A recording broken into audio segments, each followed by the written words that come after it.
Nous choisir sur la 93.5. Nous sommes au vendredi 12 juillet 2024 et il sonne 11h sur votre radio. Vous comprenez que c'est l'heure à laquelle l'émission Club de la Presse démarre et nous sommes à ce 5e numéro pour l'émission Club de la Presse à l'heure de cette semaine bien sûr et ça démarre comme ça. Bienvenue au club. Pour la coordination de l'émission de Sozo, Thomas était d'Atevi assure la mise en onde. Jérôme Akoutia est à la mise en ligne. Je suis Pascal Lossou au micro.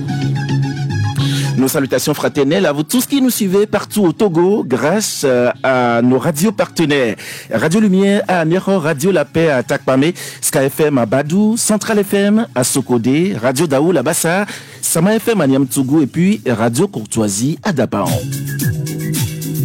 Vous avez ce privilège de nous suivre aussi partout dans le monde entier grâce à nos différentes plateformes digitales, à savoir YouTube, Facebook et autres plateformes digitales, bien sûr, et aussi nos radios partenaires en ligne, notamment Ibn Radio et Radio Les Bénin. Club de la Presse, vous le savez très bien, c'est le décryptage, l'analyse, le débat sur l'actualité d'ici et d'ailleurs, et c'est avec nos confrères journalistes en studio, avec moi aussi des invités, bien sûr. Alors, confrère journaliste en studio avec moi, Germain Poli. Bonjour. Bonjour Pascal, bonjour à tous les auditeurs de Canal FM. Bien passé la semaine? Oui, grâce à Dieu, la semaine s'est bien passée. Dieu merci. Alors, notre cher ami Kofi Anani aussi est là. Monsieur Kofi, bonjour. Bonjour Pascal. J'espère que vous allez bien. Ah, nous allons bien. Vous avez bien passé la semaine? On remercie le Seigneur. Dieu merci. Gosson Ketomagnan, bonjour. Bonjour Pascal. Comment vous allez? Parce qu'il ne va pas, le reste, ça peut aller. Vous êtes le président de, je ne sais des plus journalistes pauvres, très endettés, JPTE. Ah bon? Nous sommes un PPTE, donc c'est normal qu'il y ait un JPTE dans le PPTE. Dans le PPTE? Oui.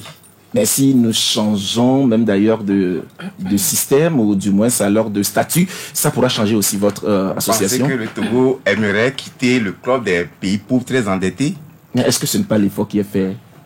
On l'avait fait, mais après que la dette a été revue à moins de 40%, oui. Où est-ce qu'on en est aujourd'hui encore?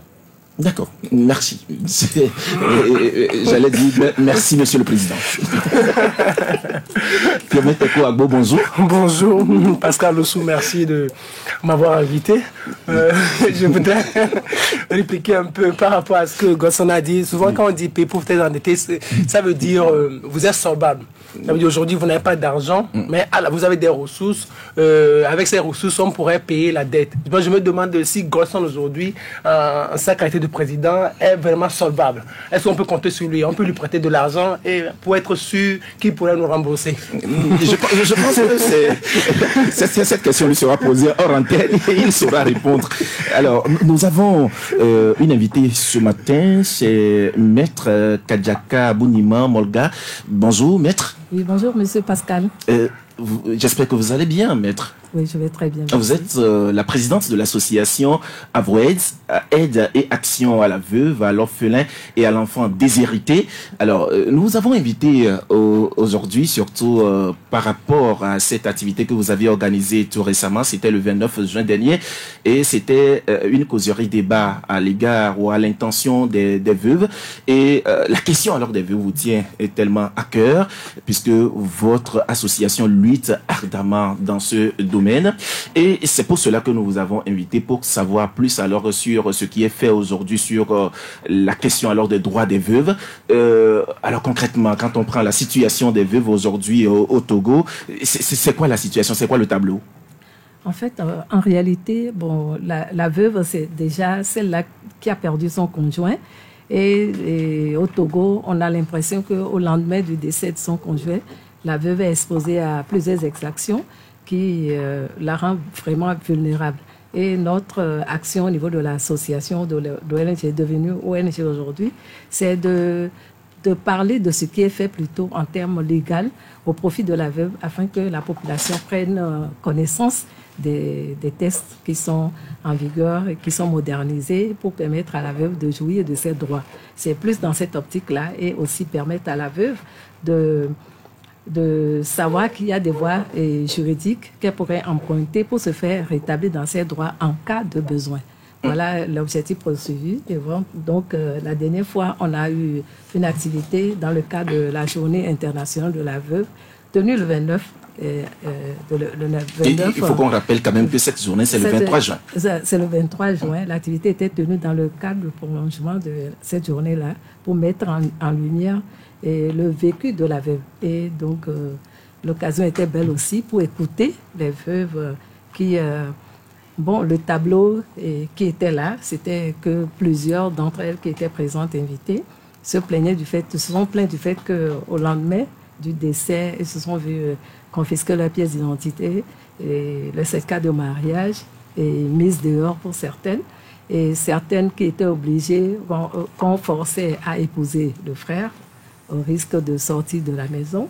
Et il y en a qui étaient dans les situations de concubinage et qui se sont retrouvés face à une épouse qui n'a pas fait d'enfant. C'est la première ayant fait d'enfant, mais qui n'avait pas un certificat de mariage et dont les droits étaient donc totalement dévolus à la première et à celle qui a présenté un certificat de mariage. Mais malheureusement, elle n'a pas su aussi se défendre par rapport à ses enfants dont elle avait la charge, elle avait la responsabilité en tant qu'administratrice des gardes des enfants mineurs, elle a dit que les enfants étaient mineurs, mais elle s'est retirée. Elle a laissé donc la succession au profit de celle qui n'avait pas d'enfants, mais qui avait un certificat de mariage. Donc, c'était aussi l'occasion de leur rappeler que leur devoir en tant que parents vivants et survivants, c'est aussi de s'impliquer dans la protection des droits de leurs enfants mineurs. Ben voilà un peu. D'accord.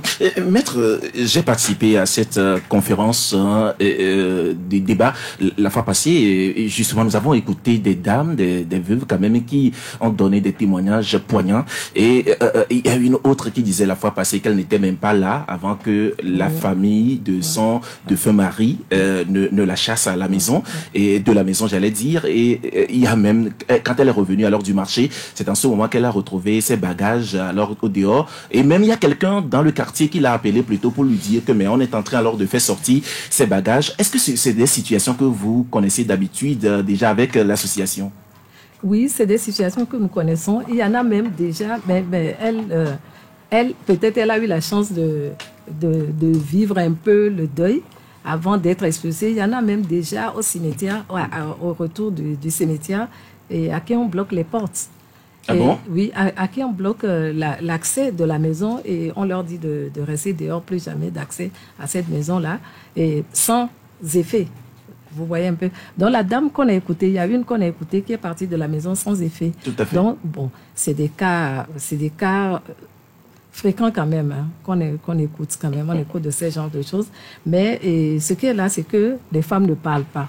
Elles ont peur d'être attaquées et pour la plupart qui étaient intervenues se demandaient si la belle famille ne va pas les attaquer spirituellement. Tout à fait, puisque nous avons écouté la dame la fois passée qui disait même d'ailleurs que elles ont souvent peur alors des représailles, surtout de la famille.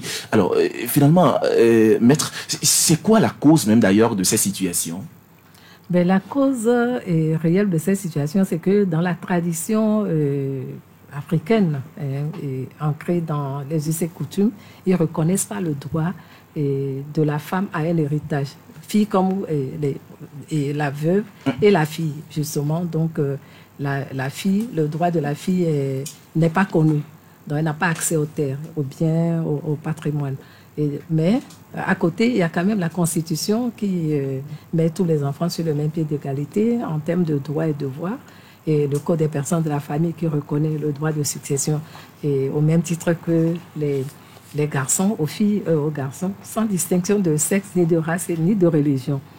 Alors, bon, donc, mais la tradition prend le pas sur, la tradition prenant le pas sur le droit, donc elle devient la règle, alors qu'en principe, non. Mais alors, cette situation est d'autant plus vécue et subie dans la résignation par les femmes parce qu'elles ont peur qu'on leur prive de la vie de leurs enfants. C'est surtout ça. Elles sont tellement protectrices qu'elles ne voudraient pas exposer leurs enfants à la sorcellerie. Voilà, il faut le dire comme ça. C'est de ça qu'elles ont peur. C'est pas tant de l'agression physique. Mais si c'était une agression physique, elle peut s'armer, se défendre. Mais ce qui se passe derrière, c'est ça. Vous avez écouté ça aussi. Il y en a qui disent qu'elles ont peur de l'attaque spirituelle. Tout à fait. Bon, l'attaque spirituelle, est-ce que c'est pas une démission? Moi, je trouve que c'est une démission. Quand les lois sont là pour vous protéger, vous les faites valoir. Il y a les juridictions qui sont là pour accueillir ces gens. Mais la situation aussi de pauvreté fait que aussi les femmes n'ont pas les moyens pour accéder à la justice. Et tout a un coût. Et à l'ouverture d'une succession, pour établir les actes élémentaires pour se reconnaître en tant qu'héritier, il y a un coût. Le certificat d'hérédité, PV de conseil de famille, ou son équivalent, acte de notoriété désignant les héritiers après décès, et une procuration désignant un administrateur des biens. Mais ce qui est là, c'est que ces actes ont un coût. Des fois, la dame qui est généralement sans ressources parce qu'elle a passé toute sa vie aux tâches ménagères et qu'on ne lui reconnaît d'ailleurs pas, et comme étant un travail qui devrait être rémunéré à la fin, elle se retrouve sans rien. Et donc, face à ça, elle préfère se résigner à son sort. Mais est-ce que c'est la solution? Je crois que c'est l'occasion aussi d'en parler et d'interpeller toute la société au secours de la veuve. Voilà, au secours de la veuve. Et parce que quelque part, c'est votre maman, c'est votre sœur et c'est votre grand-mère qui est en train de subir. Mais bon, quand il s'agit d'une autre personne, on ne le voit pas comme ça. Bon, on attaque, mais quand il s'agit de vous, vous êtes vous appelez au secours. Mais quand ce serait votre tour, et c'est là où vous comprenez la peine que vous avez causée à l'autre. Voilà. Madame, est-ce qu'on ne peut pas arriver à comprendre aussi ces femmes, surtout les veuves, qui parlent surtout des attaques spirituelles, tant est que déjà il y a la loi qui ne prévoit pas des cas de spiritualité, et au fin fond, c'est aussi des réalités chez nous. Bon, je ne veux pas dire que je ne crois pas à cette réalité-là, mais je crois que aussi la faiblesse de l'esprit aussi fait que vous êtes exposé. Tout à fait. Bon, quand on dit qu'on a un Dieu qui vous protège, je crois que nous sommes fortement croyants et qu'on peut se dire aussi qu'on peut se revêtir de l'armure de Dieu pour faire face à cette situation. Il suffit de les affronter. Je crois que réellement, quand vous le faites, ils ont peur. Eux aussi se demandent sur quoi vous fondez pour oser. C'est ça, il faut oser. Et c'est à travers cette émission, je crois que c'est un appel qui est lancé à toutes les femmes. Quand vous voyez une femme dans la détresse, je crois que l'autre qui est à côté devrait lui prêter main forte afin qu'elle puisse s'en sortir. C'est ça. D'accord. Et donc, d'appeler aussi la conscience, d'interpeller la conscience de nos frères, de ces belles-sœurs aussi qui n'attendent que ces occasions-là pour se venger, et de leurs belles-sœurs, de leurs enfants, à croire que la cupidité naît juste au décès pour s'approprier les biens. Mais ce qui est vrai et réel, c'est que si le monsieur, le frère, le beau-frère, ton conjoint qui est parti, avait des biens immobiliers, quel que soit le temps que les gens vont passer à jouer des biens, ils n'en seront jamais propriétaires. À un moment donné, ils feront toujours appel à ces héritiers-là pour leur restituer les biens, ou bien quand ils vendent mal, ils seront toujours confrontés à des difficultés. Autant réagir à temps pour sauver les meubles. D'accord. Alors, maître, c'est vrai que vous avez parlé des arsenaux juridiques que nous disposons pour protéger même d'ailleurs ces femmes entre griffes vulnérables. Alors, finalement, en matière alors de droits successoraux, qu'est-ce que nous avons aujourd'hui comme matière pour protéger ces femmes? Bon, alors, en matière de droits successoraux, je vais commencer par ce qui est intéressant. En fait, cette femme-là qui a travaillé, qui était ménagère, on va dire ménagère en termes génériques, elle s'est occupée de la maison et son travail en nature qui a quand même constitué une petite économie pour élever le niveau économique du foyer, pour améliorer la marmite de la ménagère. À la fin au partage lors du décès, la loi aujourd'hui estime que si elle le veut, elle peut demander l'évaluation de ce travail-là, cette contribution, et que cette contribution soit monétarisée, qu'on convertisse ça en monnaie afin qu'elle puisse avoir sa part dans l'héritage. Elle peut aussi, à la dissolution de son mariage pour cause de décès, et réclamer habiter le toit conjugal pendant au moins 3 ans. Donc, c'est l'indivision imposée au décès du conjoint. Donc, la succession a l'obligation de lui offrir un toit. Elle peut aussi, on avait parlé de l'autorité parentale qui lui est dévolue en entier en cas de décès de son conjoint sur les enfants mineurs. On a dit ça. Elle a accès au droit aux biens. Bon, ces biens vont varier selon les héritiers en présence. Donc, quand elle a un héritier, il y a un descendant et des arrière-petits-enfants de son conjoint, elle a droit au quart des biens. Maintenant, à défaut de ces descendants-là ou des descendants d'eux, et s'il y a des ascendants père et mère, elle a droit à la moitié des biens de la succession. Maintenant, à défaut de père-mère, à défaut d'enfants ou de descendants d'eux, elle a droit à la totalité des biens lorsqu'elle présente un certificat de mariage, elle n'a pas renoncé, qu'elle n'a pas renoncé à la succession ou qu'elle n'ait pas été déclarée indigne de succéder ou qu'il n'y ait pas un divorce passé en force de choses jugées contre elle, elle peut hériter de la totalité des biens. Donc vous comprenez que dans l'ordre successoral, la veuve a une position qui exclut les frères et sœurs. Donc en réalité, donc, ils n'ont pas d'emprise sur la succession. Donc, et puis, elle peut aussi refuser de se soumettre au rite dégradant, puisque dans l'ancien code, refuser de se soumettre au rite dégradant, aux cérémonies de veuvage que vous trouvez portant atteinte à votre dignité, à votre honneur, constituait une cause d'indignité susceptible de vous exclure de la succession. Mais aujourd'hui, la loi l'interdit. La veuve a le choix de refuser et ce refus ne peut constituer une cause d'indignité successorale. Donc, c'est une avancée. Elle peut maintenant refuser de déposer le frère, c'est les vira, refuser de déposer le frère du conjoint et ceci ne peut constituer une cause d'indignité successorale.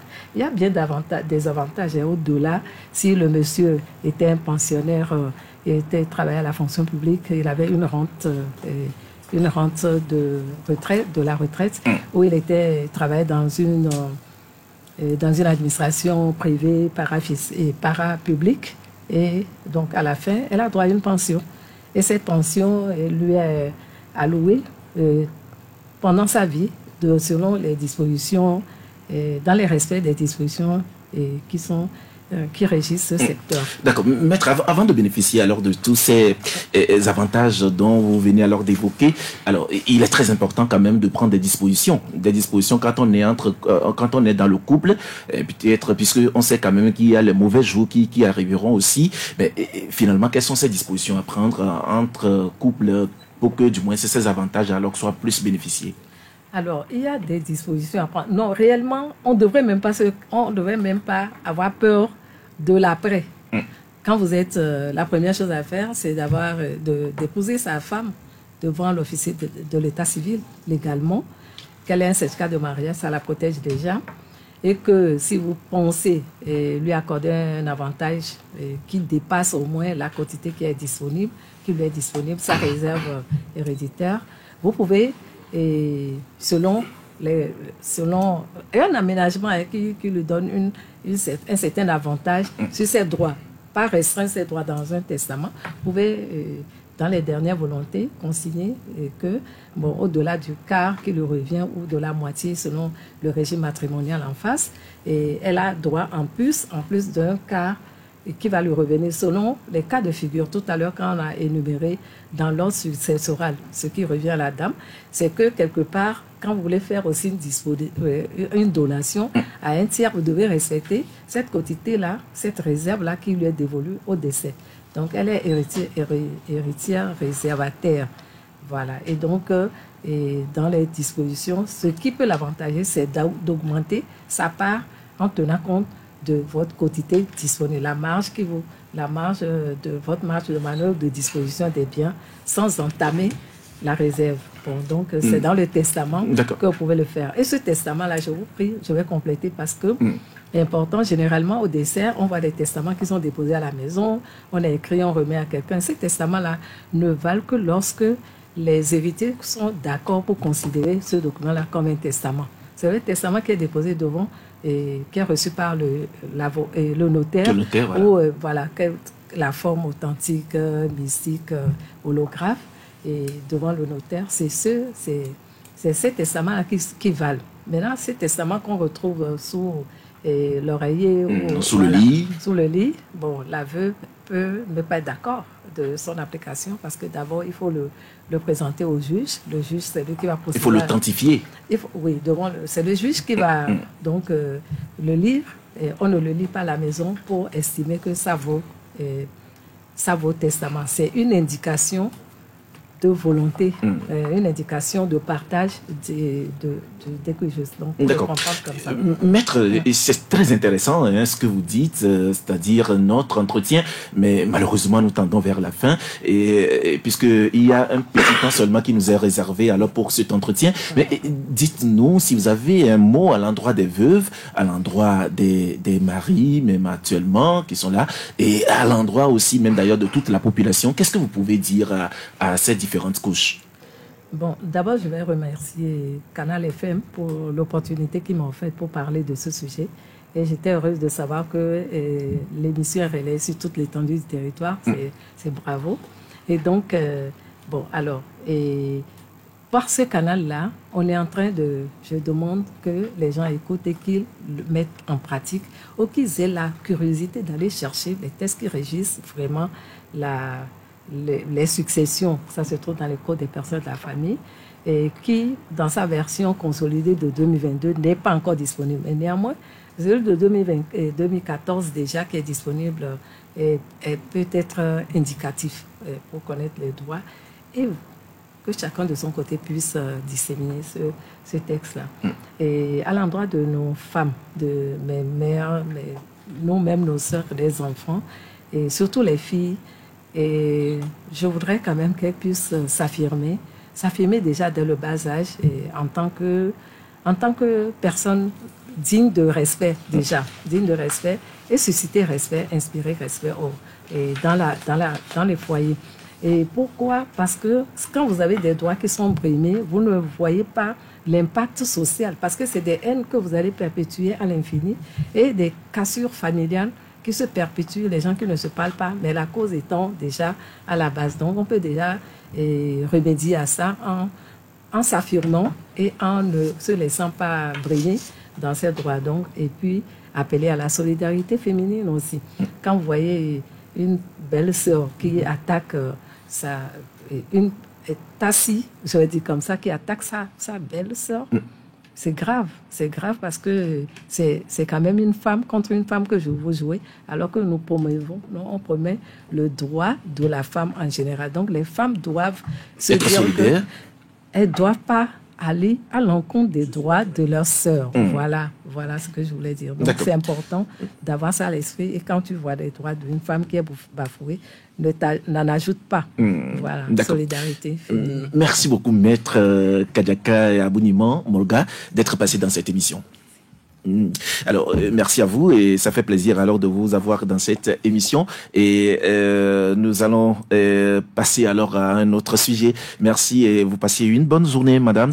Et je rappelle tout simplement que vous êtes la présidente de l'association Avoed, aide et action à la veuve, à l'orphelin et à l'enfant déshérité. Mais maître, une dernière, oui, justement, une dernière chose, peut-être alors pour surtout le contact, si quelqu'un veut vous contacter, c'est quoi le numéro? Alors, c'est le 90 04 27 41.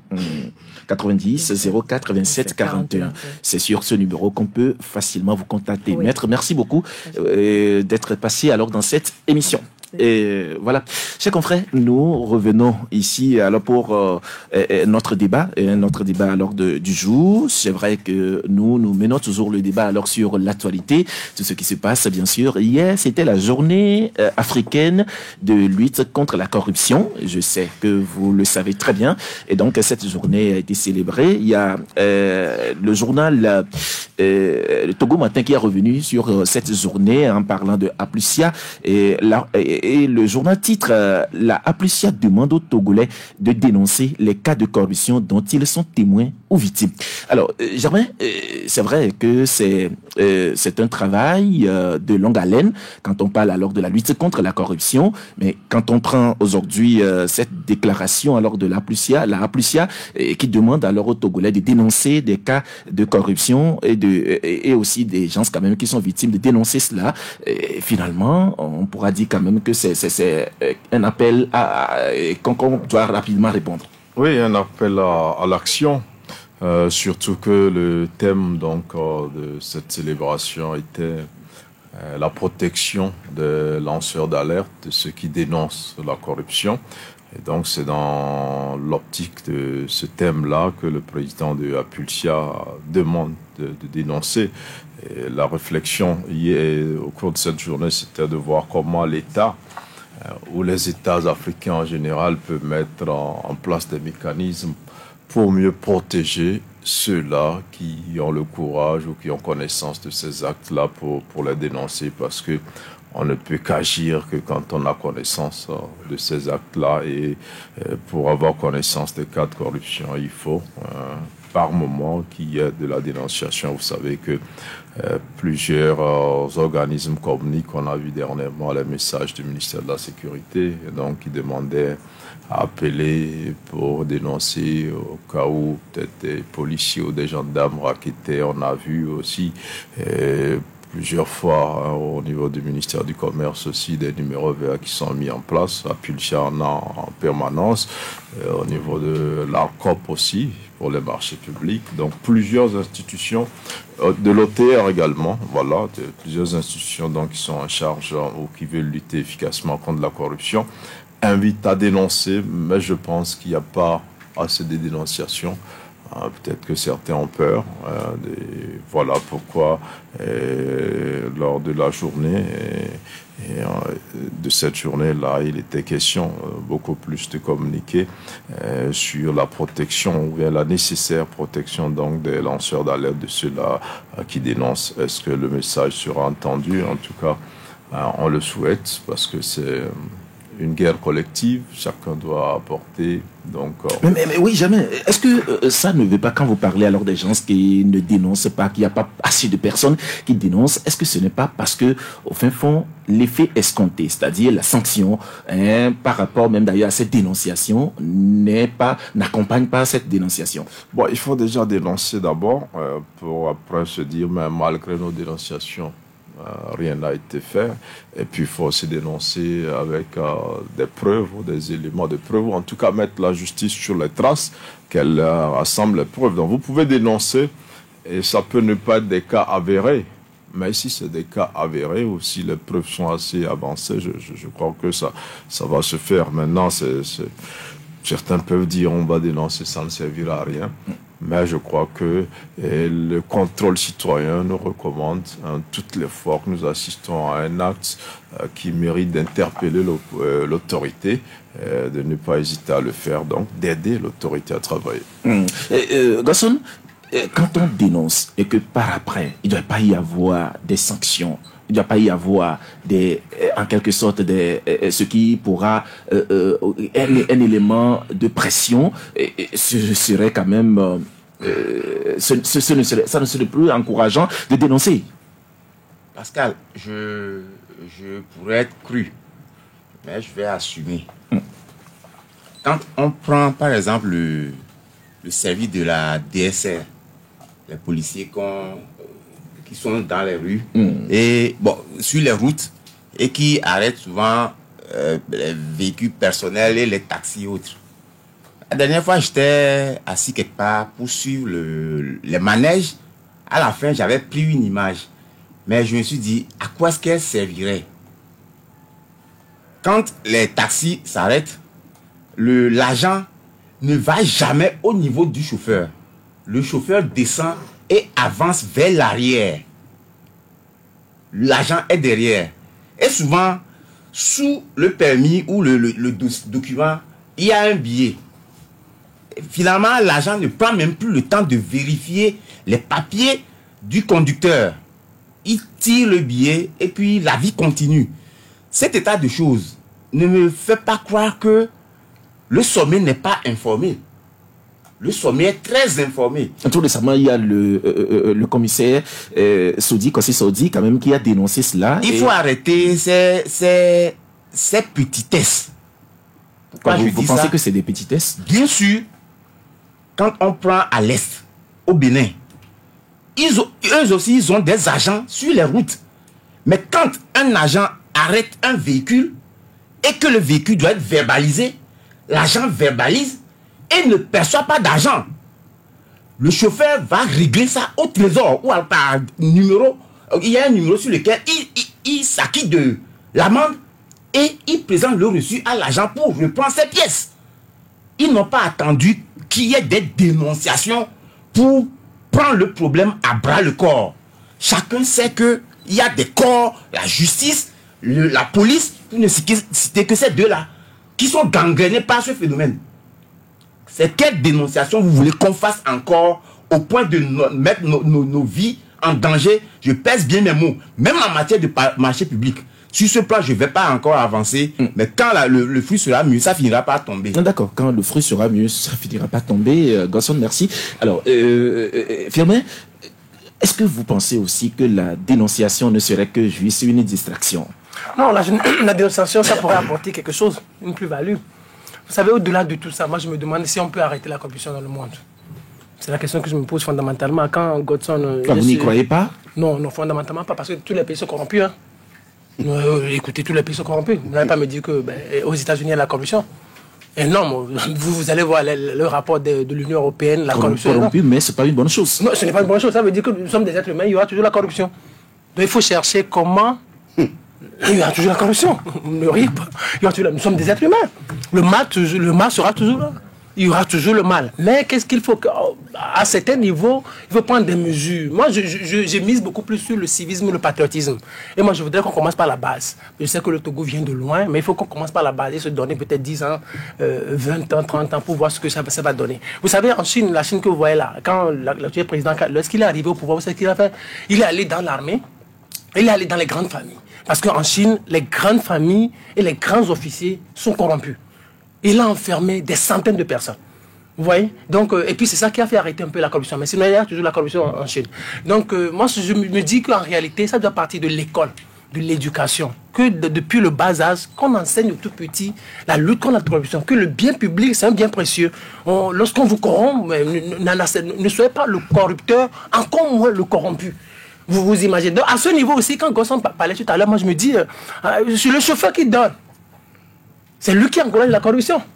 Vous imaginez, le chauffeur qui donne, c'est lui qui encourage la corruption. Donc nous sommes tous corrompus. Eh bien, des fois, il arrive que vous êtes à jour, mais c'est que vous êtes imposé, même d'ailleurs, obligé de donner. Oui, vous êtes obligé de donner, mais pourquoi vous donnez? C'est parce qu'on pourquoi vous donnez? Vous donnez parce que vous voulez donner. Vous imaginez? Donc, des fois, il y a des gens qui veulent peut-être bien faire leur travail. Moi, je ne n'encourage pas la corruption. Moi, je peins le tableau. Il y a des agents peut-être qui veulent bien faire le travail.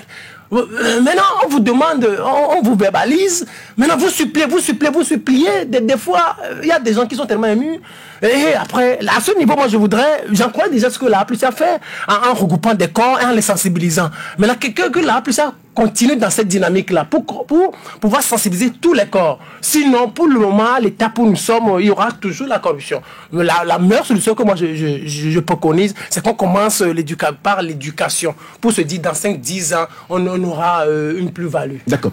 Monsieur Kofi, c'est vrai que cette question de corruption, c'est vrai, ça existe, bien sûr, et il y a la dénonciation qui est demandée aujourd'hui par la APLUSA, mais finalement, est-ce qu'il ne faut pas passer à la vitesse supérieure, c'est-à-dire aller peut-être vers les sanctions? Pascal, la corruption est un phénomène qui freine le développement de nos pays. Et c'est quelque chose qu'il faut sérieusement gérer. Lorsqu'on nous demande aujourd'hui de dénoncer, c'est une bonne chose. Et il faut jeter des fleurs à ceux-là qui nous demandent de faire ça. Parce que là, je me dis que c'est comme s'il y a un besoin, un désir, une volonté de mieux faire. Mais je pense qu'il faut aller au-delà de cela.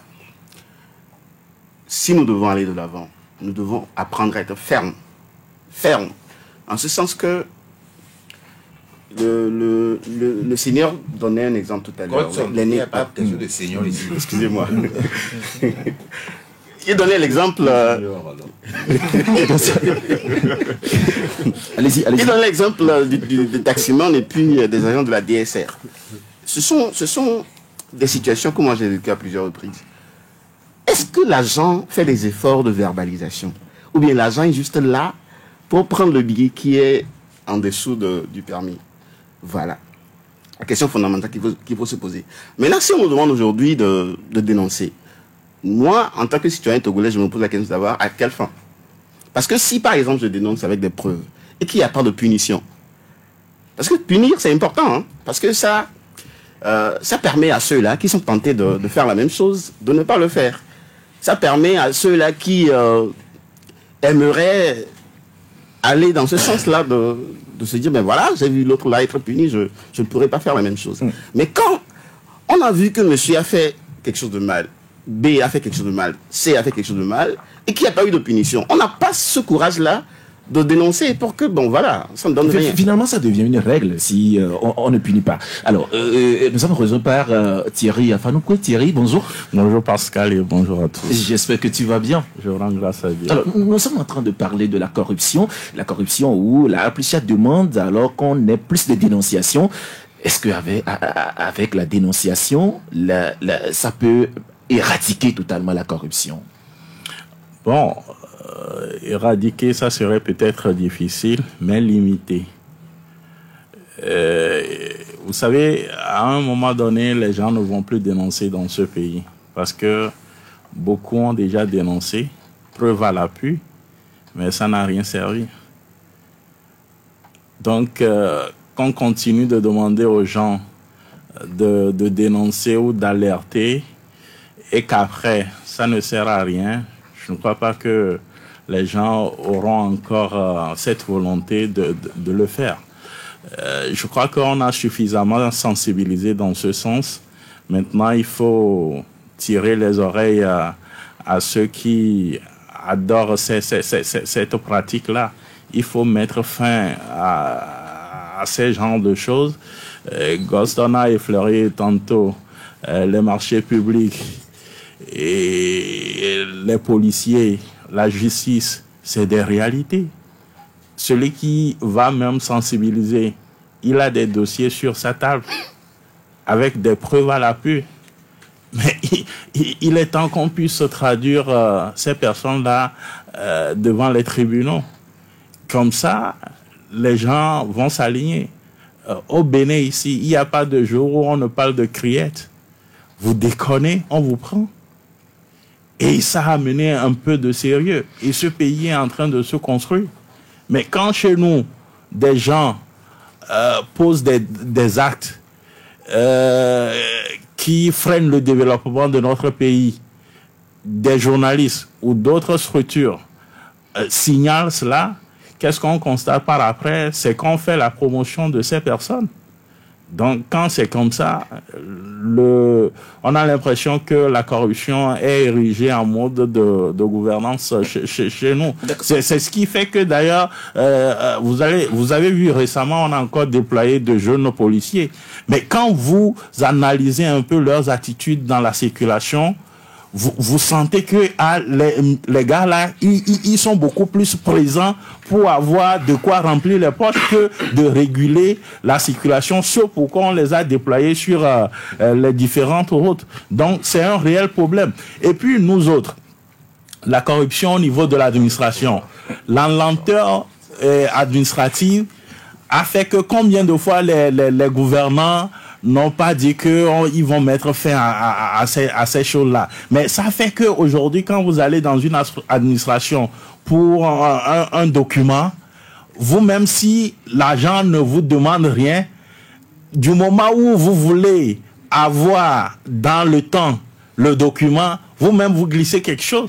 Donc, c'est alors la corruption. Oui, mais non seulement participe. Je donne un autre exemple. Quand les militaires ou les policiers, ils vous arrêtent en circulation ou au cours des patrouilles et que vous présentez tous les documents, tout est en règle.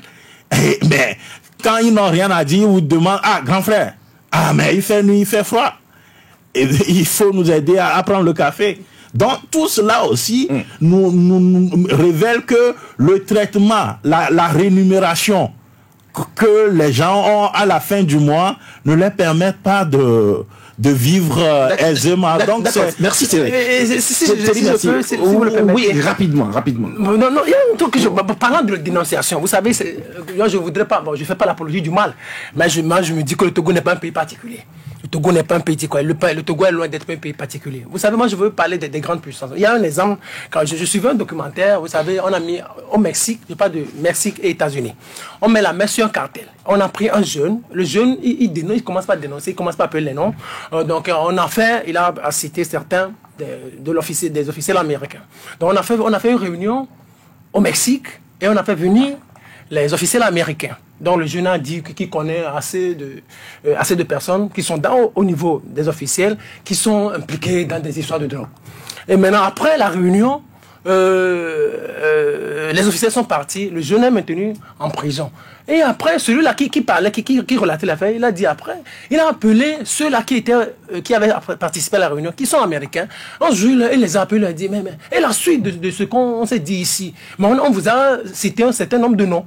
C'est la première chose. Et le gars poursuit en disant que, à l'heure où je vous parle, au téléphone, c'est ce qu'il disait aux officiers américains, à l'heure où je vous parle, il y a assez de choses anormales qui traversent la frontière Mexique-États-Unis. Vous savez ce que le gars a dit?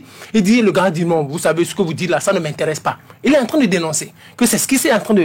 À l'heure où on parle, il y a la drogue qui est en train de traverser, qui parle du Mexique pour les États-Unis, mais vous devez réagir. C'est la corruption, ce que vous êtes en train de... Il dit non, au niveau des officiels, le gars dit ça ne m'intéresse pas. Maintenant, deuxième chose, quand on dit que on prend de l'argent partout sur nos routes, tout ça, vous savez, ça se passe en France régulièrement.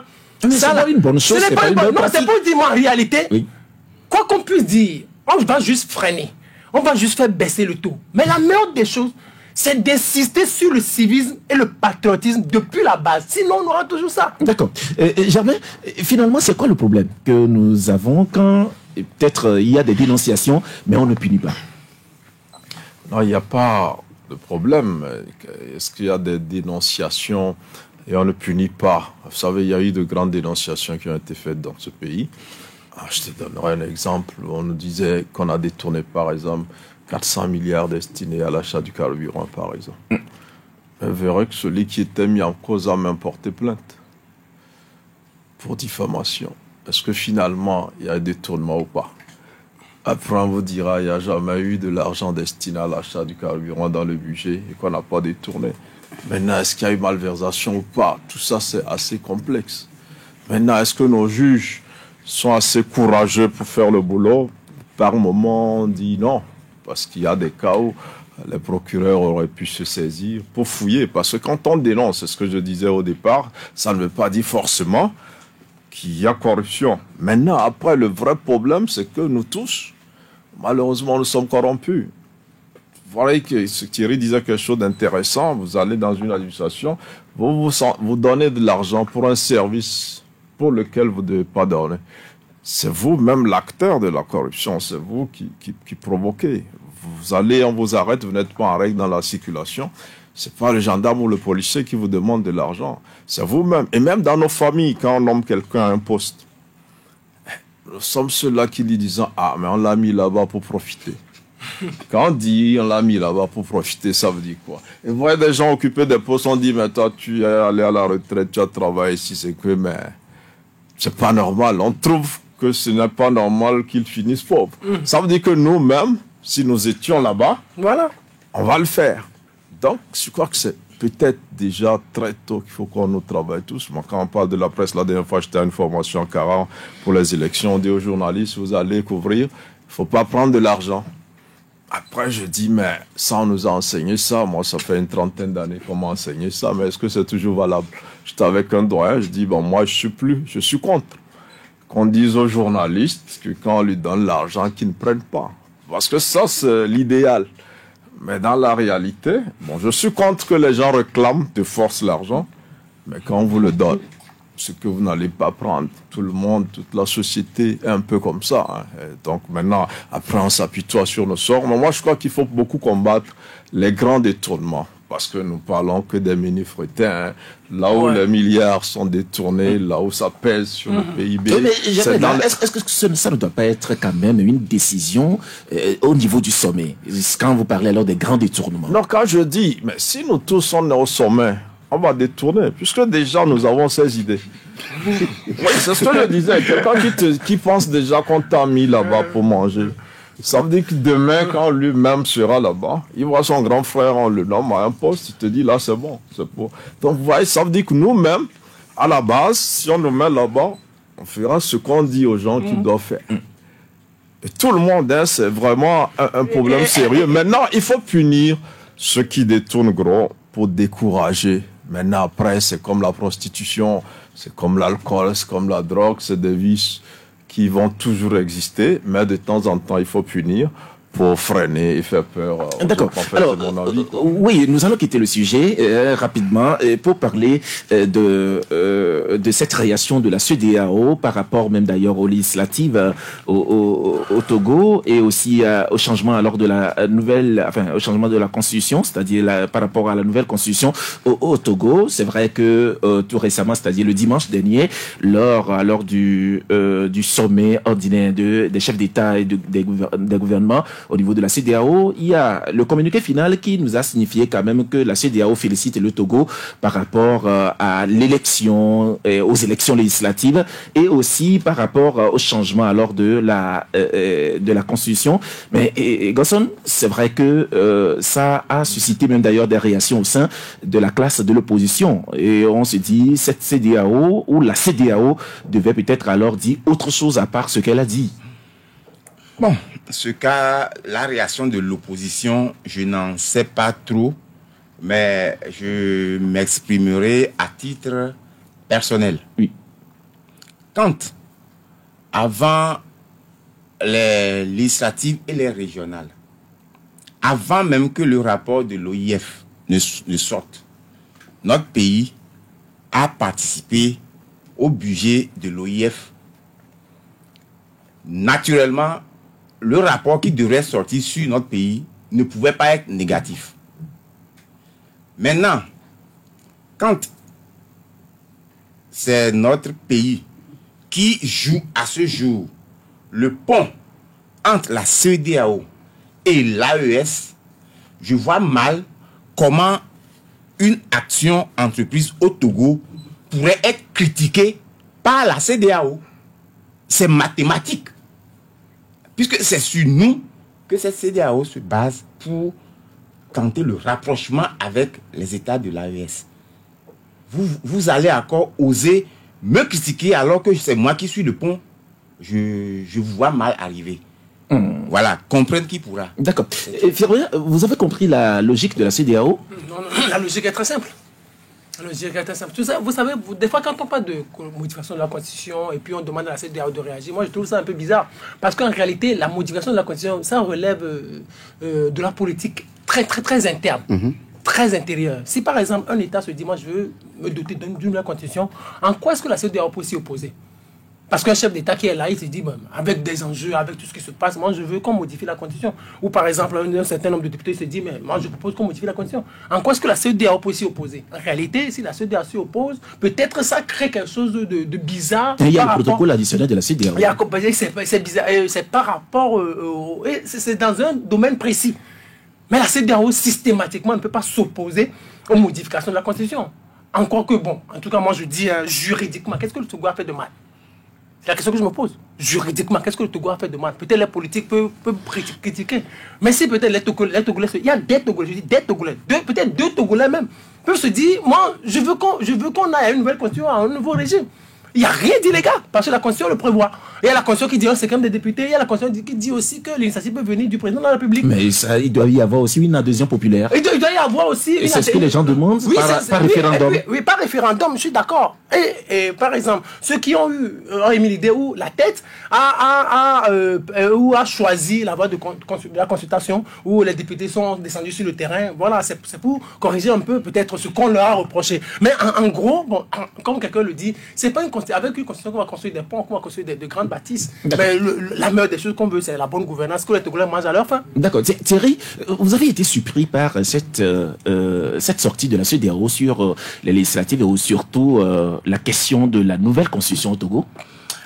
Non, pas du tout. Je ne suis pas surpris. La CEDEAO dit prendre acte du changement constitutionnel. Ça veut dire ce que ça veut dire. Mais il y a des contestations jusqu'alors. Oui. Vous savez, la CEDEAO, depuis qu'elle s'est mélangée les pédales par rapport au Burkina, le Niger, le Mali, et peut-être même la Guinée, elle est prudente. Elle avance les freins en main. Donc, elle ne voudrait plus peut-être rentrer en conflit, entre guillemets, avec un autre pays aussi important que le Togo, quand on sait que le chef de l'État, Faure Gnassingbé, joue un rôle prépondérant dans la résolution de la crise entre ces pays-là et la CEDEAO. Donc, d'abord, le chef de l'État togolais n'y était pas.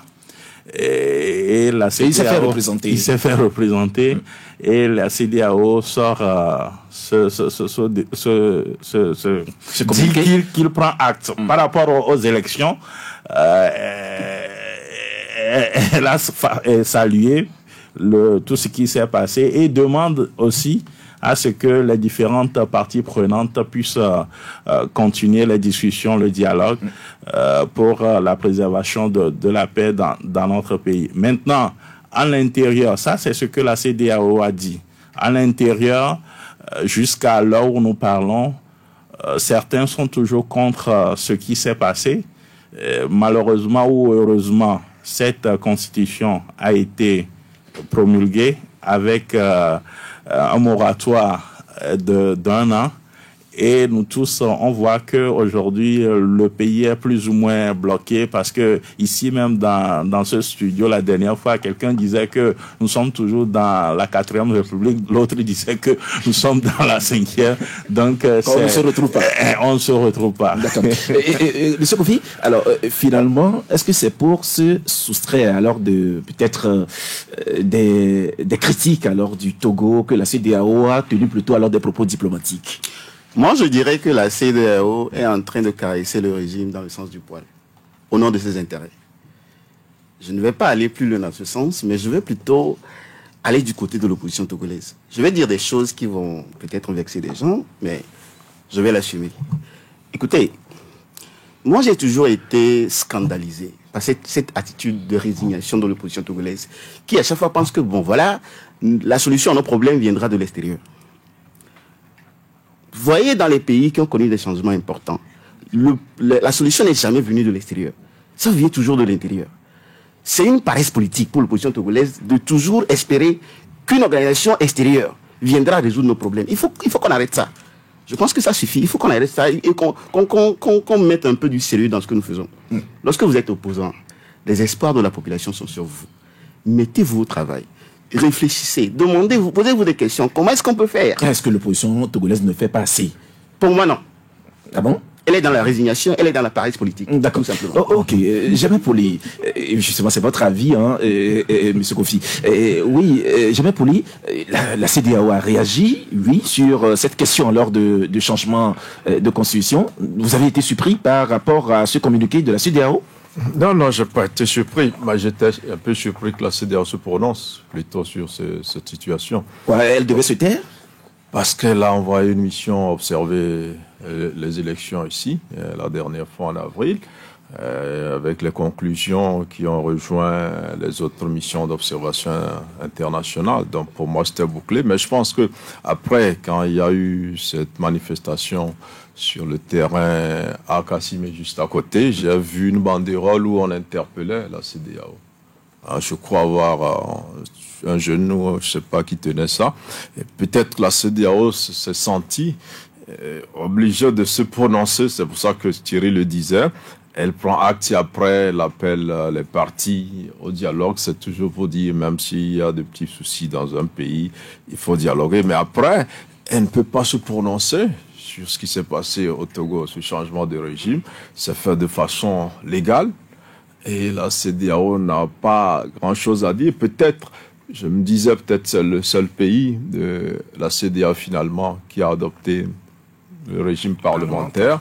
Est-ce une nouveauté? Si c'était pour ça qu'ils en parlaient, peut-être je serais intéressé. Mais maintenant, si c'est en réponse à la manifestation qu'il y a eu dernièrement, qui a été totalement un échec, tout simplement parce que les militants ne veulent plus de ces solutions. Donc, je n'ai pas compris cette sortie de la CEDEAO sur une question interne qui est réglée de façon assez légale. Il n'y a plus, c'est déjà dans le passé maintenant. Pascal, juste un mot, parce qu'il y a quelque chose qui s'est passé pendant ou avant les élections. Il y avait une commission de la CEDEAO qui était arrivée au Togo. Tout à fait. Il y avait eu premièrement un communiqué. Et qu'est-ce qui ne s'est pas passé? Il y a volte-face, il y a un autre communiqué qui est sorti. Tout cela, ça en dit long sur peut-être le poids de notre pays dans les prises de décision de cette organisation sous-régionale. Je ne veux pas aller trop dans les détails, mais ça en dit long. Ok, merci. Alors, ça me donne la transition pour parler de la CEDEAO et l'AES.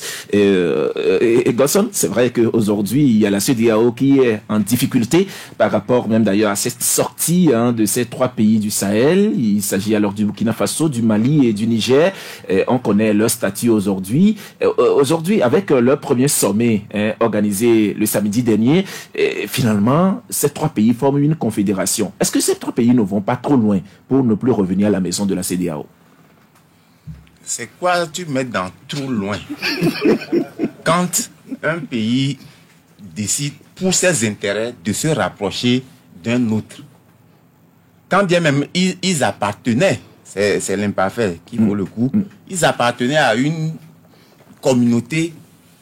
Attendez, le monde, n'est-ce pas De Gaulle qui disait la France n'a pas d'amis, elle n'a que des intérêts? Tout à fait. Mais si ces 3 pays se trouvent des intérêts, en quoi est-ce que leur regroupement doit donner des indigestions à la CEDEAO au point que cette dernière se permettent de brandir des menaces comme quoi demande de visa, comme si il n'y a que les pays, les habitants de ces 3 pays dans les autres pays de la CEDEAO. Officiellement, ça n'a pas été dit, ça n'a pas été écrit, surtout pour ce qui concerne alors la demande de visa. On ne l'a pas lu en filigrane. Non, pas dans. Il n'y a pas eu de menace dans le communiqué. Il n'y a pas eu de menace. Plutôt que, par exemple, par rapport à ce que Boni Yahi et Soglo ont entrepris envers le Niger pour le rétablissement des relations diplomatiques. Moi, j'aurais aimé que la CEDEAO en coulisses approche ces pays-là, c'est-à-dire qu'on fasse table rase du passé, parce que autant vous n'osez pas vous ingérer dans les affaires d'un pays, mais autant vous êtes les premiers à mettre votre bouche dans les affaires des autres. Au nom de quoi? Quand même. D'accord. Voilà, c'est vrai que finalement, c'est le chef de l'État togolais et son homologue du Sénégal qui ont été désignés pour les négociations, pour que du moins ces 3 pays reviennent à la maison, c'est-à-dire dans la CEDEAO. Et finalement, est-ce que ce ne serait pas un travail très difficile, voire impossible alors pour ces 2 présidents? Bon, je dirais pas impossible, parce que on me tâche souvent d'être pessimiste. Je sais que ça n'a pas donné grand-chose, ça n'a pas donné grand-chose, parce que vous avez dit tout à l'heure, ces poutistes-là, ils vont déjà trop loin. Bon, quand on choisit Faure Gnassingbé et Diomaye Faye, c'est l'aîné et le Benjamin. Par exemple, Faure Gnassingbé, lui, il est un expérimental de la région. Diomaye Faye, parce qu'il venait d'arriver et il a eu à approcher ces poutistes-là. Mais ce que moi je souhaiterais, c'est que la CEDEAO laisse ces poutistes-là aller, continuer leur route. Que la CEDEAO ne s'y mêle pas. Ils n'iront nulle part. Ces petits n'iront nulle part, ils vont aller où? Avec la détermination. Ils vont aller, une seconde, ils vont aller où? Ils vont se développer. ils vont pouvoir se développer. Ils vont se développer avec quoi? Parce qu'ils ont des matières premières. Aujourd'hui, le monde a quitté les matières premières. Les Occidentaux ont quitté les matières premières. On est dans l'espace. On est dans la technologie. Je vais vous donner juste un petit exemple. Un petit exemple. Vous savez, la CEDEAO, la Côte d'Ivoire vend le cacao. 1 kilo de cacao, c'est 7 €. Donc, quand en France, par exemple, on prend ce cacao-là, on revient vendre la tablette de chocolat à la Côte d'Ivoire, c'est quand 8 € par kilo. Ça veut dire qu'on prend 1 kilo comme ça, on va le travailler avec une certaine industrialisation, avec des machines, avec de l'expertise, avec la technologie. Ça veut dire que les gens sont trop loin. Donc nous sommes toujours à l'étape de matière première. On n'ira nulle part. Pour conclure, au niveau du Mali actuellement, le délestage est criard au Mali. Les produits de nécessité, les produits de première nécessité sont en train de manquer cruellement. Le sucre, le lait, ça manque cruellement. Ils n'iront nulle part. Donc la CEDEAO, moi je souhaiterais que la CEDEAO et la CEDEAO qu'ils les laissent tranquilles. D'accord. Thierry, vous avez aussi l'impression qu'ils n'iront nulle part? Non, pas comme Firmin le dit. Mais moi, je voudrais revenir sur cet aspect de la chose. Moi, je ne comprends pas, personnellement, je ne comprends pas pourquoi on a secondé Faure Gnassingbé et Diomaye Faye à Faure Gnassingbé dans cette crise-là. Parce que cette façon de faire là, pour moi, ne contribue pas véritablement à résoudre le problème. Parce que, pourquoi je le dis, d'abord, quand vous êtes deux médiateurs sur une crise donnée, il se peut que les deux médiateurs en question n'ont pas la même stratégie de travail.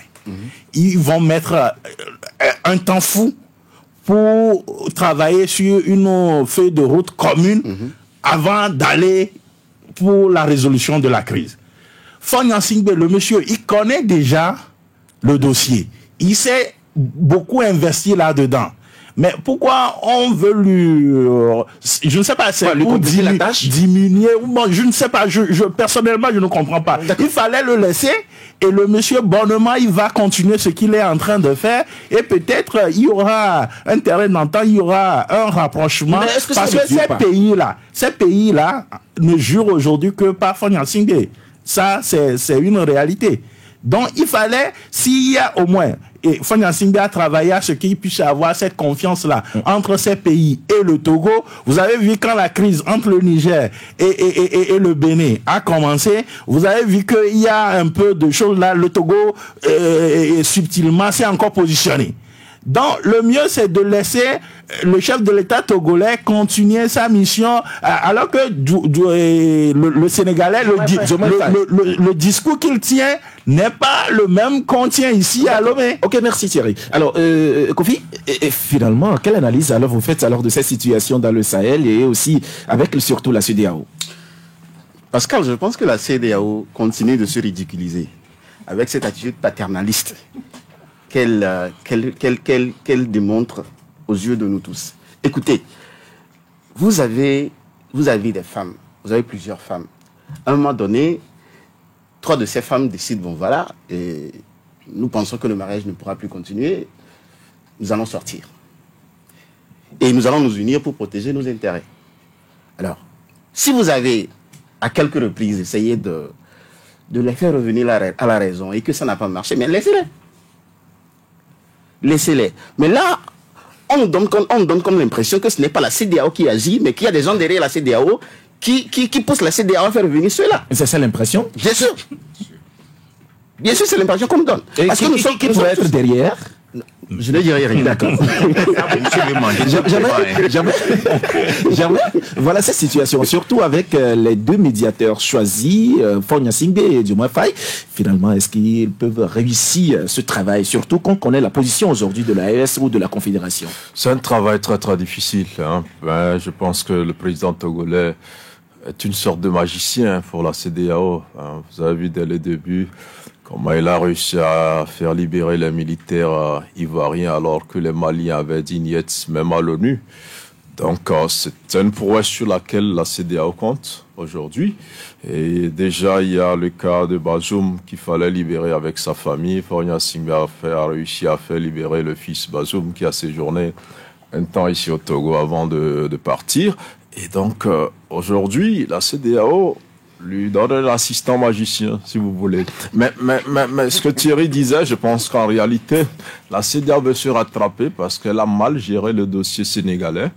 Et elle était pour Macky Sall, qui a finalement perdu la bataille. Et il faut amadouer Diomaye Faye, parce que il sait que mais ça va faire traîner les choses. Vous vous rappelez qu'il y avait une mission, je crois, à Niamey, où quelque part un chef d'État n'était pas disponible, alors que l'autre, c'est comme le ministre Doucet et un autre ministre des Affaires étrangères d'un autre pays qui devrait se rendre à Niamey pour cette même crise-là, mais un n'était pas disponible. D'accord, merci. Et Doucet s'est rendu seul. C'est de ça qu'il s'agit. Merci Thierry. J'avais 30 secondes. Donc, je crois que c'est une mission quand même très très difficile, mais Diomaye Faye, lui, on veut le ramener dans la famille.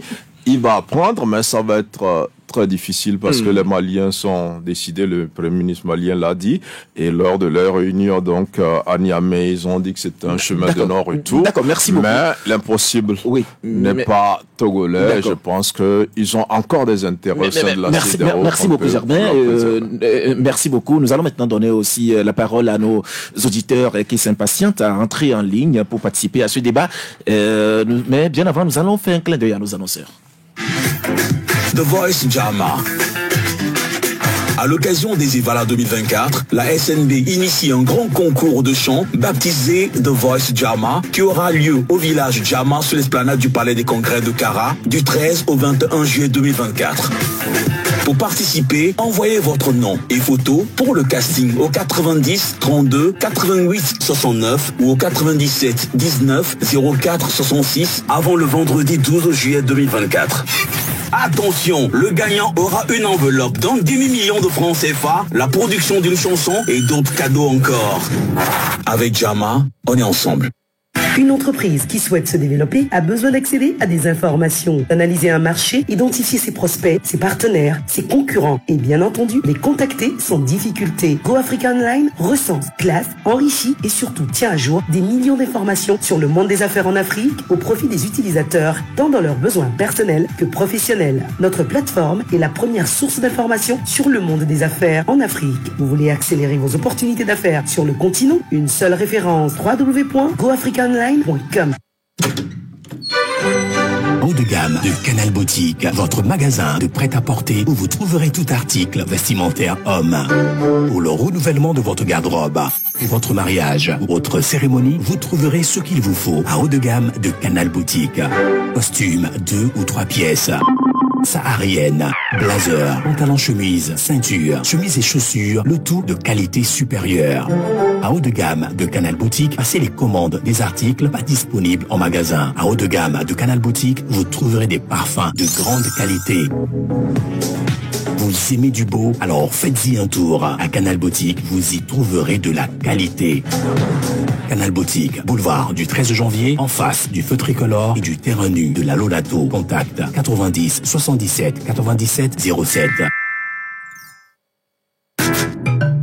Tu sais quoi, Elisabeth? Ma vie a changé depuis que j'ai la fibre Canal Box. Niao? Comment ça? Canal Box est une connexion internet stable et très rapide qui me permet de télécharger et d'envoyer à la vitesse de la lumière et en quelques secondes les audios, vidéos et divers documents, même les plus lourds. Mieux encore, je paye une seule fois mon abonnement par mois et toute ma famille et moi accédons à Internet en illimité. Au CMR, sans aucune limite de mégas, H24 et 30 jours sur 30. Pour toute ta famille en même temps et illimité, ça doit être économique Canal Box, hein? Très économique même. D'ailleurs, en ce moment, l'installation et la box fibre Canal Box sont gratuites. Gratuite? Comment, ma? Tu as très bien entendu. L'installation et la box fibre sont actuellement à 0 francs. Je veux avoir ma Canal Box. Appelle vite Canal Box au 88 66 ou fonce dans la boutique la plus proche pour en profiter. Canal Box. Vivez l'Internet illimité. Le plaisir pour l'acquérir. Écoutez Canal FM 93.5.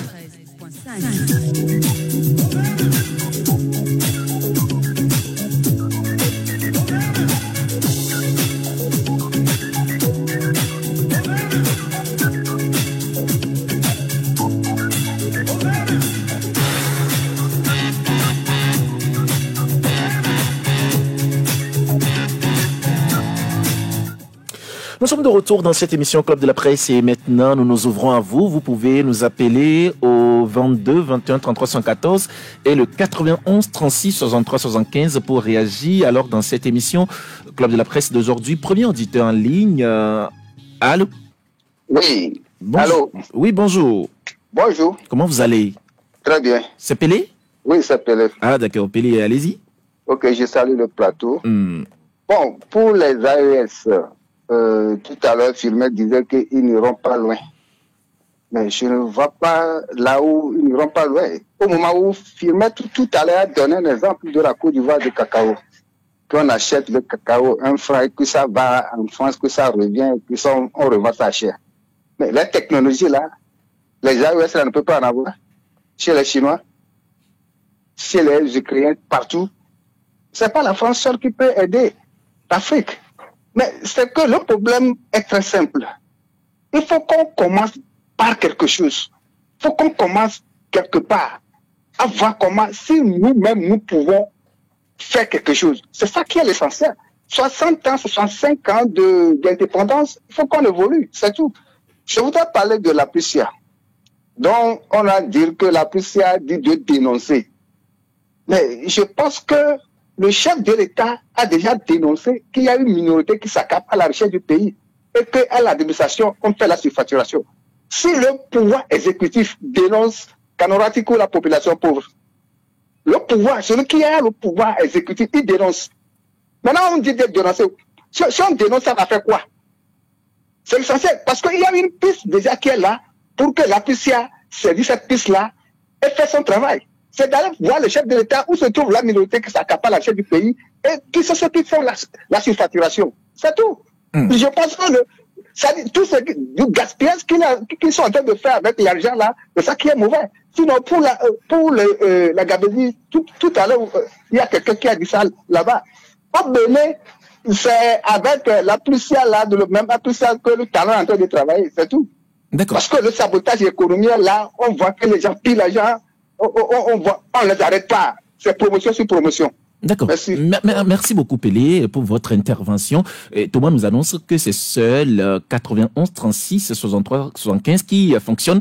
Et donc, vous pouvez nous appeler sur le seul numéro 91 36 63 75. Allô? Oui. Oui, bonjour. Oui, bonjour. C'est Monsieur Kofi. Oui, voilà. Voilà. Allez-y. Je renchéris ce que celui qui précède vient de dire. L'organe qui nous demande de faire de faire des dénonciations. On fera ces dénonciations et après, il viendra nous dire que non, ils se sont trompés, que c'est pas ça, ou quoi? Qu'est-ce qu'il veut nous dire exactement? Il a tous les appareils, tout pour faire ses enquêtes lui-même. C'est pas à nous de dénoncer. Il a tous les leviers pour faire son travail. C'est pour ça qu'il est là. Sinon, pourquoi il est là encore? Faut dissoudre cela. Si c'est à nous de dénoncer, qu'on nous mette le numéro et puis nous allons appeler à qui de droit. Mais sincèrement, merci beaucoup. C'est à revoir. Hein. D'accord. Merci beaucoup, Monsieur Kofi. 91 36 63 75, c'est sur ce numéro que vous pouvez nous appeler et réagir au club de la presse de ce vendredi. 91 36 63 75. 91 36 63 75. Allô? Oui, allô, bonjour le plateau. Oui, bonjour, comment vous allez? Oui, ça va. Oui, ça va. Votre nom c'est? Oui. C'est Monsieur Latif. Monsieur Latif, vous nous appelez de quel quartier? Pardon? Oui, vous nous appelez de quel quartier? Agoy, allez-y. Je peux intervenir un peu par rapport à ce que monsieur vient de dire aussi pour l'AS. Pour l'AS, nous allons plus loin avec l'erreur produit, tout ça là. Mais les Occidentaux ont besoin de ces produits. C'est pourquoi ils ne font pas partie de l'AS. Ils ont besoin de ça. Ils vont se développer avec ça. Avec ça, ils auront toutes ces machines-là pour fabriquer beaucoup de choses. Vraiment, il ne faut pas dire qu'ils n'auront pas l'eau avec ça. Ça, franchement, c'est avec ça qu'ils vont se développer. Là, si ça fait ces produits ne les intéressent pas, donc ils n'ont pas d'étendue. Voilà. Mais par rapport à mes je vais vous parler de quelque chose. Je ne sais pas aussi, pardon. Dans notre pays, il y a trop de résultats. Vous pouvez nous aider avec ça pour que le gouvernement ne prenne acte de cette phénomène-là. Je ne parle pas de faux pieds, je ne parle pas de faux pieds, mais il y a trop de résultats. Peut-être dans un pays, on ne prend plus. C'est bien, ce n'est plus possible d'utiliser. Franchement, faites ce que tu veux par rapport. Merci beaucoup. Merci beaucoup, Latif. Nous avons eu du mal à écouter la dernière partie de votre intervention, surtout quand vous interpellez le gouvernement. Sincèrement, nous avons eu du mal à écouter cela. Voilà, 91 36 63 75. Allô? Allô, bonjour, Canal FM. Oui, bonjour, Nestor. Comment vous allez? Je vais bien. D'accord, allez-y. Oui, merci pour les informations sur les œuvres. L'acte notarial sorti au-dessus de lui n'a pas de valeur. La corruption. Merci pour les différents angles soulevés par les journalistes. Au lendemain du sommet de la CEDEAO, au journal Afrique de Côte-d'Ivoire, ils ont parlé des suggestions du président du Sénégal, Diomaye Faye, pour la crédibilité de la CEDEAO. Il ne faut pas que la CEDEAO soit sous l'influence des puissances occidentales. 2. Ne pas modifier les constitutions pour rester indéfiniment au pouvoir. 3. Faut que les pays de la communauté respectent les décisions de la justice de la CEDEAO. Vivement que ces suggestions soient prises en compte par les pays pour la crédibilité de la communauté. Le protocole additionnel de la CEDEAO sur la démocratie et la bonne gouvernance appelle toute modification de la Constitution à 6 mois d'une élection sans processus. Merci, Canal FM. Merci beaucoup, Nestor, pour votre intervention. 91 36 63 75. C'est à travers ce numéro que vous pouvez réagir au Club de la Presse de ce vendredi. 91 36 63 75. 91 36 63 75. C'est à travers ce numéro que vous pouvez nous appeler et intervenir dans l'émission Club de la Presse. Allô? Allô, oui, c'est la petite réserve. Oui. Quand vous avez dit que vous n'avez pas compris quand il interpelle le gouvernement par rapport à mon intervention. Oui, allez-y. Oui, je voulais faire appeler au gouvernement de ce qu'il faut nous. C'est-à-dire qu'il y a trop d'objectifs d'argent dans le pays. Quand l'argent est payé, on le retire. Le bien est payé. Tout un bien à la banque qui sort, qui veut faire des achats, on dit que l'argent n'est pas bon. Vous voyez, à des billets usés, c'est ça? D'accord, ok. Et merci beaucoup, Latif. 91 36 63 75. Nous allons avoir notre dernier auditeur pour le compte à l'heure de cette émission. 91 36 63 75. 91 36 63 75. Nous avons encore quelques minutes pour recevoir notre dernier auditeur pour le compte de cette émission de ce vendredi. Allô? Oui, c'est Kofi qui revient. Oui, Kofi. Oui. Pour revenir sur l'AES, moi je dirais qu'ils n'iront pas loin. Parce que d'autres l'ont fait avant eux. Ça n'a pas abouti. Et ça n'aboutira pas. Parce que c'est pas la démocratie là-bas. Parce que nous qui sommes là à dire oui, vive le Mali, vive le Niger, tout ça. Est-ce qu'il y a la démocratie? Il n'y a pas la démocratie. Ça n'ira pas loin. Ça n'ira pas loin.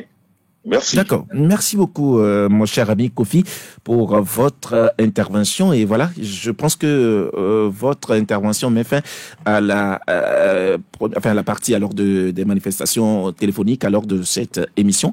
Et donc, nous revenons en plateau. Chers confrères, nous avons écouté les uns et les autres se prononcer sur l'actualité telle que débattue ici au Club de la Presse. Et c'est le principe de l'émission. Nous donnons toujours la parole aussi aux auditeurs de participer à cette émission avec nous. Gosson, vous avez écouté les uns et les autres. C'est quoi votre réaction? D'abord, par rapport au dernier intervenant qui dit que ça n'ira pas loin, ça n'ira pas loin. C'est assez facile pour chacun de dire ça ira loin ou ça n'ira pas loin. Encore faut-il que la personne argumente. Si tant est qu'elle est dans le secret des dieux. Ça, je passe. Pour parler des lanceurs d'alerte, cette histoire m'attriste à chaque fois que j'y pense. Quand un juge convaincu d'avoir pris de l'argent, et soit dit en passant, il y a des juges au Togo qui font leur travail de façon très professionnelle. Je peux vous en citer. Et il faut les apprécier. Et leur rendre hommage. Mais quand un juge prend de l'argent et libère des prévenus qui devraient passer en audience, et que toi, le journaliste, tu te permets de mettre ça sur la place publique, le juge porte plainte devant le procureur de la République et la brigade de recherche et d'intervention t'interpelle pour te demander si tu as suivi la procédure avant d'écrire ce que tu as écrit. C'est quoi la procédure? Tu arrives, c'est-à-dire si tu as tendu le micro au juge et que toi tu arrives à montrer les preuves. Est-ce que les personnes sont libérées? Et le commandant de brigade dit, mon ami, rentre chez toi. Quelle devrait être la suite? Puisque le juge porte plainte contre moi pour diffamation. Mais on a démontré que je ne l'ai pas diffamé. Dans un pays normal, le parquet devrait se retourner contre ce juge-là. Maintenant, mon ami, par rapport à ce qui a été écrit, viens te justifier.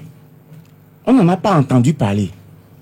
Donc, Pascal, penses-tu qu'avec cette façon de faire, je serais encore encouragé à porter sur la voie, l'espace public, ces genres de situations, les lanceurs d'alerte?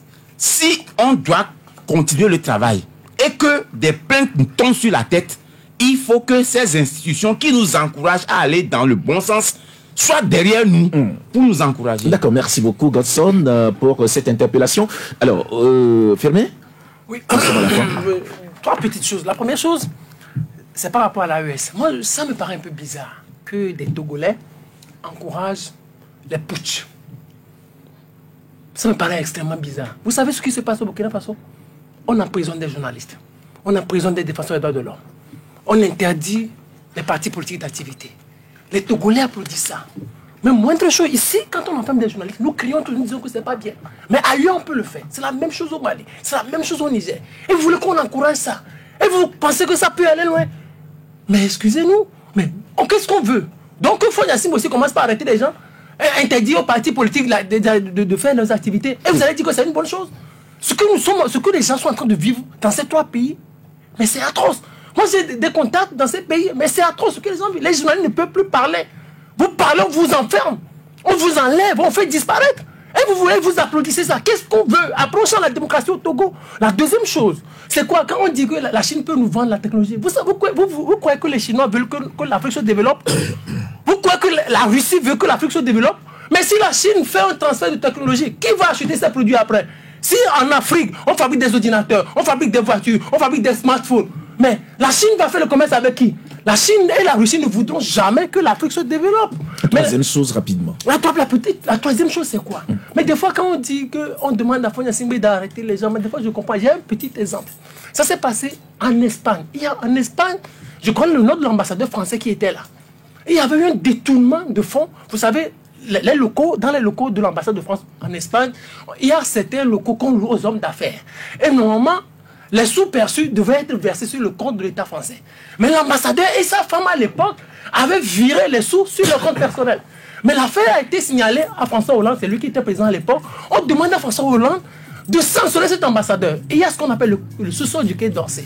Les diplomates sont venus dire à François Hollande, tu n'as pas le droit de sanctionner cet ambassadeur. Si tu le sanctionnes, tu tombes. D'accord. Il faut comprendre quelque chose. D'accord, merci beaucoup, Firmin. Oui, Thierry, rapidement, 30 secondes. Ce que Firmin doit aussi comprendre, c'est que les pays de l'AOS ne demandent pas l'aumône aux autres pour se développer. Comment il fait cas de la Chine? Est-ce que vous savez qu'aujourd'hui, les États-Unis ne veulent plus trop des étudiants chinois chez eux? Est-ce que vous le savez? Alors, si c'est comme ça, la Chine est arrivée à se développer en voyant aussi nos élites dans ces institutions-là et que de retour, on les donne les moyens et on va développer nos pays. C'est simple comme bonjour. Justement, c'est simple comme bonjour. Monsieur Kofi. Je vais revenir à cette histoire de l'AES. Rapidement.